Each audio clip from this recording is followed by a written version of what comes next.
சாதாரணமா வரலடா திமுக காரன். திமுக காரன்னா சாதாரண நினைக்காத நீ. முதல்ல இந்த இனத்துக்கு இந்த மண்ணுக்கு ஏதாவது ஒரு பிரச்சனைன்னு வந்துச்சு, அங்கே நிற்கும் முதல் ஆள் திமுக தொண்டனாகத்தான் இருப்பான்.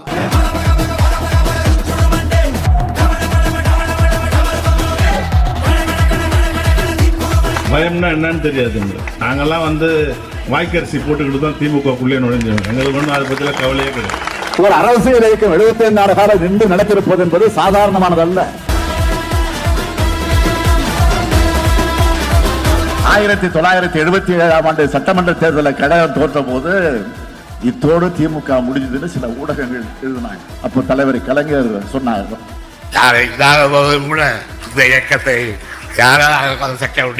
கருணாநிதியின் வாழ்வே முடிந்து விட்டாலும் கழகத்தின் வாழ்வு முடியாது. 75 ஆண்டுகளாக நம்ம இயக்கத்தோட பேர் மாறல, கொடி மாறல, சின்னம் மாறல, நம்ம எதிரிகளோட வடிவங்கள் வேண்டுமானால் மாறி இருக்கலாம், நாம மாறல, நம்ம போராட்ட களமும் மாறல. இதுதான் திமுக.